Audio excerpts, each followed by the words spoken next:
Yeah, we've talked about it quite a bit. Obviously, won't get into the decisions of what we've get into, but we think about everything, and that's the fun part of this job is just putting yourself through scenarios that you might not ever get to. That's how game planning goes too. And so, yeah, we've thought a lot about it, had a lot of discussions about it, been able to talk to some other coaches about it, and obviously talk to our own staff through it. And we have a plan in the event that happens. What about the opening toss? You've been 100% defer, right? Every time. Is that right? Times, yeah. Sure. That doesn't necessarily mean that's always what our thought process is. Depending on if they win and they decide that they're taking the ball, you don't really know what we are going to do at that point. So, but we talk about that as well. We have different philosophy. We have philosophies for that and what we want to do. It doesn't mean that it's the same every game, depending on who you play, depending on the weather. There's a lot of things that go into it. But yeah, that's always discussed as well. Nick, what's your primary messaging to the players been this week? We've talked a lot. Obviously, I'm going to keep a lot of that in house this week, but we've talked a lot through. Last week was, hey, this is what we do well. Let's continue to do these things well. That's what the bye week was for. That's what you do when you're winning, when you've won the 14 games and get into the playoffs. You don't just start fresh. So there's a little bit of that of like, hey, here's our routine, here's what we do, here's our process, and we're going to continue doing that. But obviously, too, like some other thing is this is going to be a physical game. We know how physical they are. We know how physical we are, and it's going to be a physical game on both fronts. Nick, what do you look for from your guys to kind of know that they're locked in, that they're ready, that they're having a good week? What kind of signs? I mean, you look for how practice is going, how walkthrough is going, all those different things like that. The execution that's happening, and we had a good practice yesterday. We had a good walkthrough the day before, and now the goal is to go out there obviously and have a good a good walkthrough, then a good practice today.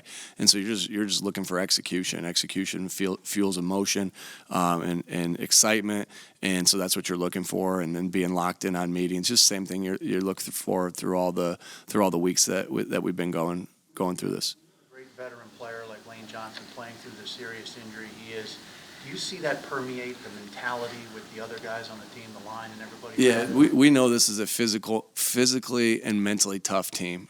We've shown that. These guys have shown that for their entire careers.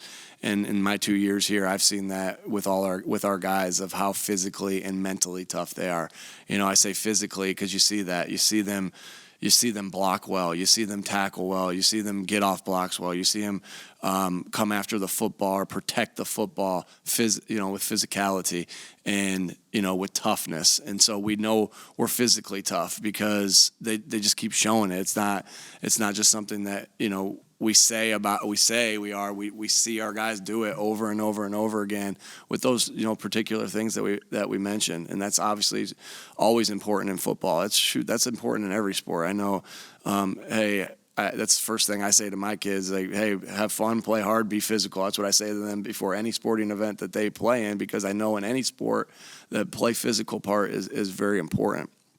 And then the mental toughness, like, the grind of what the season you go through in the season, and just sticking true to the process over and over again, no matter how many weeks into this you are, how short you're into it, how long you're into it, just that mental grind. And I know all of our players have been through different things in their lives that have prepared them, not only for life ahead but also football games and through some of the things that we've all been through.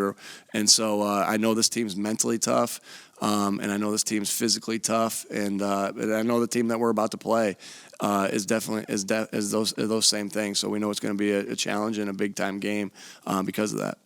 Nick, you guys have a team that's very similar to the 49ers, from the staff to the rosters. Even the GMs are kind of similar. Do you see that these two teams might be in this situation for several years to come? I mean, we saw that with the Cowboys and the 49ers in the mid-'90s. It seems like when you look at the rest of the league and you look at the way that these two teams are built, with young players under contract, young coaches, dynamic GMs, it kind of a mirror image, and we've seen success from both now. Yeah, one thing I can say is I know how good their O-line is, and I know how good our O-line is, and the same thing with the D-lines, both really good D-lines. Obviously, I think very in the present, right? And I think about this game and this day, and not think about what could happen down the road. But I know that both teams are built the right way as far as their O-line, D-line. So I'd let you guys be the decider if this is something that could be going on for years. I know the 49ers, if this is their third out of 4 years that they've made it to this game, that's pretty darn impressive in my opinion. And so that's a great streak to have. Sure, we'd love to have that, but all we're really focusing on is this game at this time, and knowing that we're playing a good football team and that we're a good football team. The 49ers defense leans, if they lean any zone, it's cover three. What is it about cover three that a lot of defensive coordinators like? And does it have anything to do with the fact that a lot of times it looks like man pre-snap? Yeah, I mean, you're always trying to mesh things together, and there's no doubt. But I think sometimes it's having the guy in the middle of the field to protect it against the deep ball, and they're pretty good against that. And sometimes it's also to get an extra guy in the run game. All right, so there's many different reasons why a team would play cover three. Sometimes it's that. When you go install a high school offense, or you go install, the basis of what younger kids play, is cover three, and so that you get guys to fly around and make plays on out there as a defense, because they're used to, there's different rules obviously, but they're used to playing cover three, and so you want that familiarity with that coverage. So there's a lot of different reasons why a coordinator, why a defense might do cover three more, but those are the ones that stick out in my mind. Again, you got the guy deep, you got an extra guy in the box, and then also familiarity with the defense, and they can fly around and make and play fast because of the familiarity with the cover three. You mentioned the story about the turbulence on the airplane and watching the flight attendant, and you said that was a goal for you this year. How do you think you've been in that regard behind the scenes? Yeah, I feel like that you're always growing. Look, you're always growing in things, and you're never going to just become, like I said yesterday, no man suddenly becomes different. That doesn't mean you gradually can't become different. And so, am I perfect when the turbulence is really rocky? Am I sitting like that stewardess? I wish I knew her name of who that was.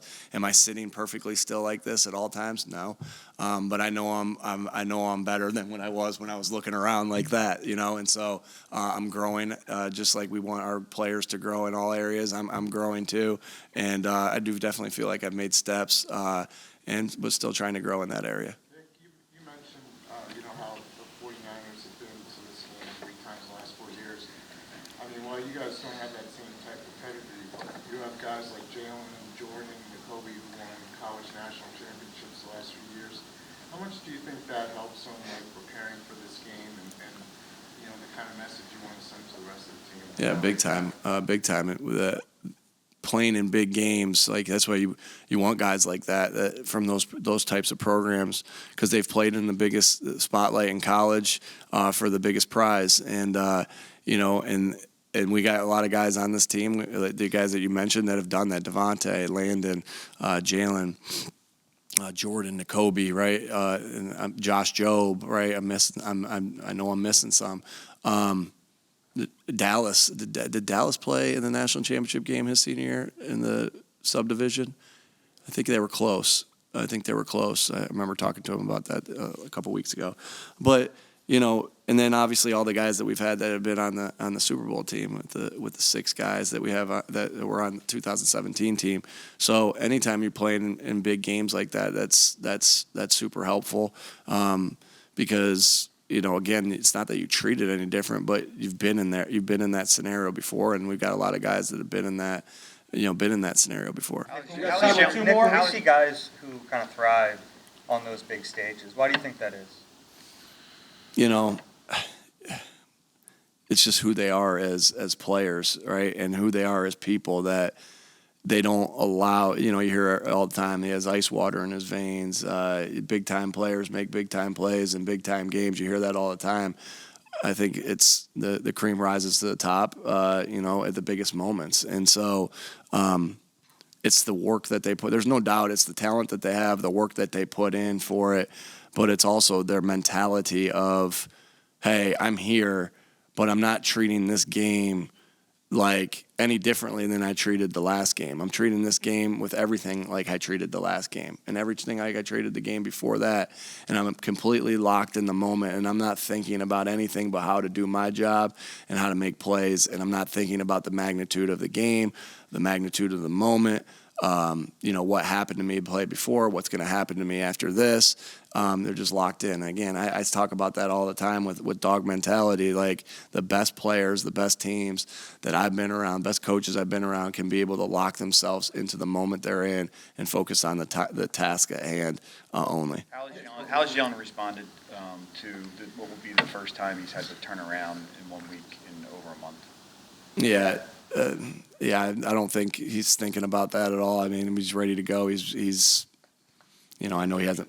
No, nothing there. He's still getting treatment and stuff like that, but he's just ripping it like any normal week.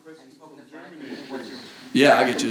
Yeah. Have you spoken to Frank, and what's your reaction? Yeah, I actually did get a hold of Frank yesterday, and I was happy to, and I'm really excited for him. Obviously, well deserved, very well deserved. They got a great head coach, in Carolina now. Not to say, I'm just saying I know Frank is a great head coach, and I'm really happy for him. And he'll do a great job there. There's no doubt in my mind. I know what type of leader he is. Germany. Yeah. I'm sorry. Your crowd. Mm-hmm. Because your crowd is known in Germany as, I don't want to say hostile from time to time, but not being very friendly, throwing snowballs at the Santa Claus or doing a halftime dog frisbee show in a positive way. How crazy is the crowd, and how important is it for you? I think that Santa Claus snowball thing was like in '79. All right, but I know it's still talked about. When was it? 68. Okay, it was 68. All right, 1968. But it's so important to us. It's so important to us. Our crowd inspires us. Our crowd makes it difficult for the opposing team with how much communication that has to happen in this great game.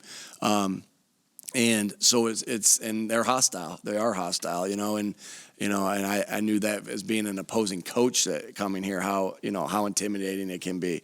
And so they'll make life difficult. There's no doubt for this team that's coming in here because of who they are as fans, and it's going to be loud. We'll feed off that, and it's going to be energetic, and it's going to be everything that I've ever seen on TV as far as the NFC Championship game that happened a couple years ago here. Obviously we get to live it every week here that we're home, of how important the crowd is to us and how important our fans are to us. But it will even be, even though we as coaches and as players take it one game at a time and don't treat any game differently, I know that's not always the case with fans, and they don't have to. They don't have to be like a coach, and they don't have to be like a player where we take every game and treat it the exact same. They can get a little more amped up because of the stakes at this game, right? And they are going to be a little bit more amped up, and I say welcome.